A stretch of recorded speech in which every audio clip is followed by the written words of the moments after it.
The Scandinavian society had always relied on tribes as their nominal units of warfare.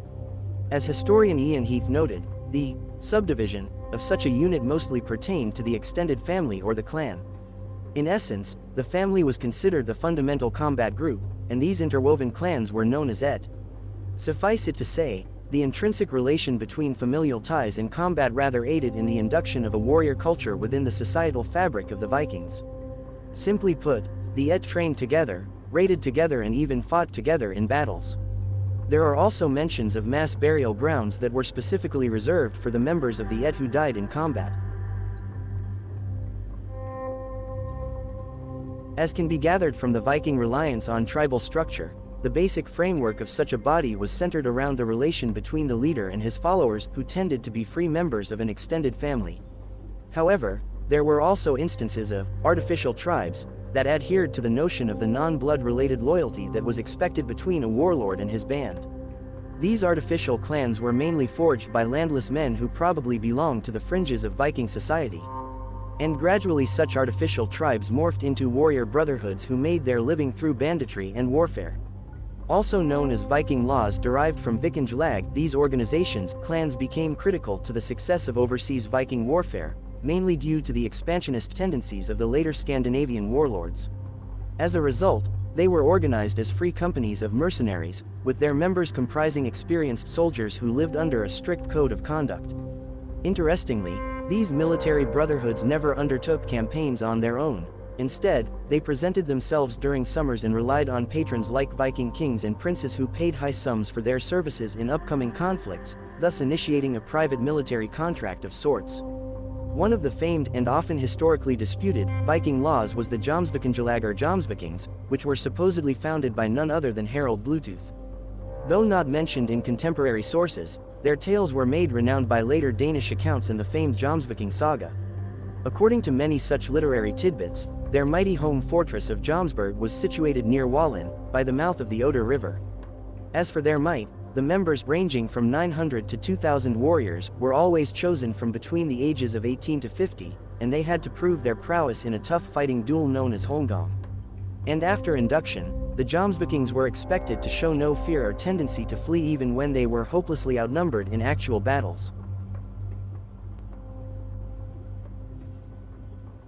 The Viking shield wall, or skjoldborg in Old Norse, was a pretty conventional tactic used by the Norsemen in land battles. It entailed a phalanx-like formation of warriors who were up to 5 ranks deep. The front line was composed of the most well-armored troops, and their closely held, upraised shields faced the enemy onslaught. Judging from this simplified description, one would be inclined to think that the Viking shield wall was a purely defensive maneuver. Now, while initially, such a tight formation might have depended on the reactive charge of the enemy, there are other dynamic factors to take into account on a battlefield. For example, practical observations have proven that in hand-to-hand combat, an extra room elbow length could turn the tide of engagement, as it endows the warrior with space to swing his axe or melee weapon. So in the case of the shield wall, the seasoned warriors in the front ranks probably overlapped their shields, and this interlocking facade absorbed the first impact of the enemy charge. But once the charge ran out of steam, the Vikings generated their own momentum by pushing off the enemy forces with the help of their shields. This in turn automatically loosened their own formation and allowed for the elbow-length room that was needed for a good old, lusty swing of their axes. With warfare being ingrained intrinsically in their culture, the Vikings looked forth to new ways to conduct their conflicts.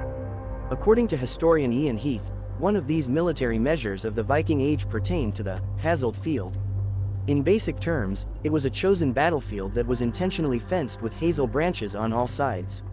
If one side issues a challenge to their opponents, the enemy forces were bound by their warrior code to answer the challenge on this prearranged battlefield on a specified date and time. Failure to do so was considered dishonorable, especially before any invasion was to take place. Interestingly, it seems even the English were aware of such a tradition inculcated among the Vikings.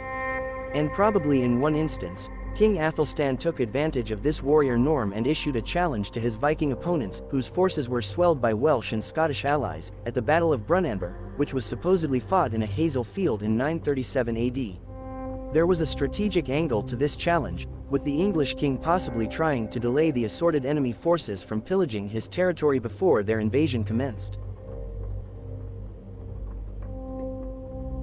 Considering the popular image of Vikings being associated with dragon-headed longships, it might not come as a surprise that marine-based expertise is what the Norsemen excelled at. However, quite interestingly, when two opposing fleets met at a naval battle, the Vikings made sure that the encounter played out like a land-based battle. How so? Well, before the start of the battle, the Vikings arranged their fleets in lines, with the largest ships being roped together from gunwale to gunwale, thus resulting in enormous floating platforms. In such a formation, the biggest and longest ships, commanded by the king and other warlords, were kept in the middle, and their prows extended beyond other ships. Suffice it to say, these prows, also called bardi in Norse, faced the thick of the battle and were therefore reinforced with armor plates and even iron spikes known as skeg that were designed to puncture holes into enemy ships. These huge floating platforms were obviously supported by smaller vessels on their flanks. They were tactically deployed for additional reinforcements and for pursuing the defeated enemy in flight. Now, given the arrangement of the slightly wedge-shaped formation of the platforms, the main battle was conducted with the two naval forces in their platforms meeting almost head-on and then trying to grapple and board their enemy ships. Before such a chaotic action commenced, the archers were handy in peppering the enemy with arrows, javelins, and even stones. So simply put, the Vikings didn't employ, at least intentionally, the classic naval tactic of ramming their prows into the enemy ship's oars section. Instead, they mainly relied on the ferocity of their crew members for fighting purely naval engagements, just like land battles. While Viking raiding ships were one of the defining features of Viking raids and military endeavors, these vessels had a variance in their designs, which is contrary to our popular notions. According to historians, this variance can be credibly hypothesized from the sheer number of technical terms used in contemporary sources to describe them. To that end, the Vikings before the 10th century made very few distinctions between their varied merchant ships and warships, with both and other types being used for overseas military endeavors.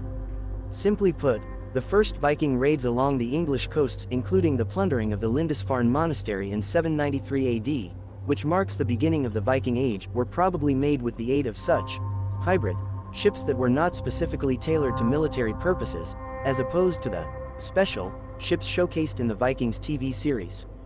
However, in the post-10th century period, the Viking raiders, boosting their organized numbers by military establishments or ledungen, did strive to specifically design military warships, with their structural modifications tailored to both power and speed. Known as snekja, or thin like skate, meaning that cuts through water, and drekar, or dragon, derived from the famed dragon head on the prow, these streamlined longships tended to be longer and slimmer while accounting for a greater number of oars. On the other hand, increased trading also demanded specialized merchant ships or kaupskip that were broader with high freeboards, and depended on their greater sail power. Given their svelte design credentials, the Viking longship traditionally required only a single man per oar when cruising through the neutral waters. But when the battle was at hand, the oarsman was joined by two other soldiers whose job was to not only give a lending hand for increasing the ship's speed but also to protect the oarsmen from enemy missiles. And as the Viking raids became more profitable and organized, the wealth was translated to even bigger and better warships. One good example would pertain to King Olaf Tryggvason, who ruled Norway from 995 to 1000 AD, aptly named Long Serpent. According to legends, this ship supposedly carried 8 men per half room, or oar, at the naval battle of Svolder, which would equate to over 550 men overboard if we also count the other combatants. Now, in practical terms, this scenario might have been a bit exaggerated with probable translation issues.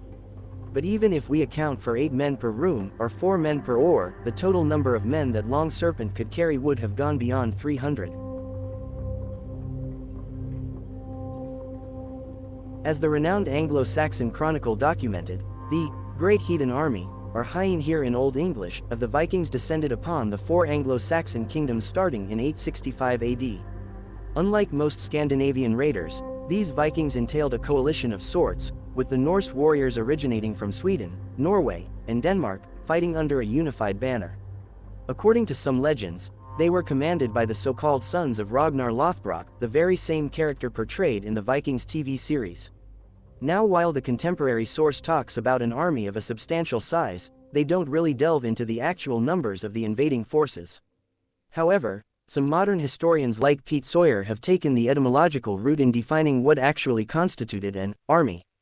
In that regard, one of the law codes of King Ian of Wessex issued in 694 AD defines an hero army as consisting of only 35 men, sourced from the Vikings by Ian Heath. Now historically, as the conflict dragged on, after being joined by two other Viking invasion forces in the coming decades, the heathen army grew restless with various stalemates in the actual battlefields. Finally, in 896 AD, most of their forces dispersed, with one major group making way for the profitable Seine in ships. According to accounts, this group traveled in only 5 vessels and thus may have numbered less than 400 men.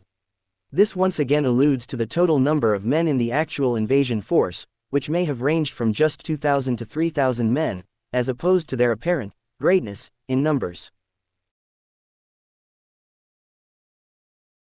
A big chunk of the Viking Age coincided with paganism among the Vikings, and during these centuries, the berserkir or berserkers were seen as humans who possessed supernatural powers by the blessing of Odin himself. In that regard, much had been said about their so-called berserk fury, which allowed such men to forego pain and demonstrate fanatical levels of strength, like killing well-armored enemies in just a single stroke. However, in reality, going berserk was probably just a form of delusion, paranoia, also known as lycanthropy. In medical terms, lycanthropy is defined as a rare psychiatric syndrome that encompasses a delusion that the affected person can transform, or has transformed, into a non-human animal. Literary evidence does point to such cases of lycanthropy, like in the example of the Volsunga saga where Sigmund wears wolf skins, howls when aggravated, and even goes on to use the speech of wolves. Other possibilities of going berserk might have entailed hereditary conditions and even epileptic seizures. There may also have been some pretty mundane reasons for taking up the role of a berserker, with some vagabond outlaws preferring the theatrics that would have intimidated the passers-by. Some researchers have also put forth the hypothesis that berserk fury may have been induced by the ingestion of materials with psychoactive properties. In any case, berserkers did project an aura of awe and fear even during Viking times, as is evident from their frequent postings as high-level bodyguards of pagan Viking chieftains, as described in Hrafnsmal and Harold Fairhair's saga.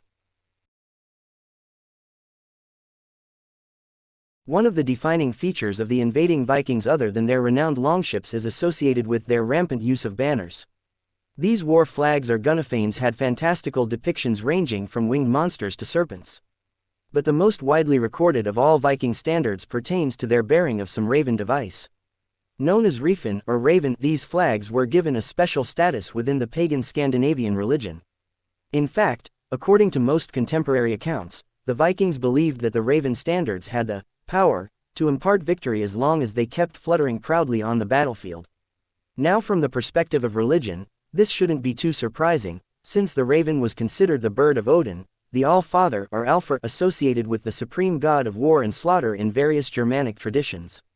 To that end, many Vikings believed the raven standards to be imbued with pure magical energy and henceforth were the works of sorceresses who supposedly knitted and embroidered such war flags. And intriguingly enough, the motif of the raven continued long after Christianity arrived in Scandinavia. For example, it was said that Harald Hardrada, a Viking who fought as a Varangian guard for the Eastern Roman Empire, proudly displayed his famed Landathan Landwaster flag with the raven device. If you enjoyed this video and are not yet subscribed, why not go ahead and do? It's a win-win for both of us. Thanks.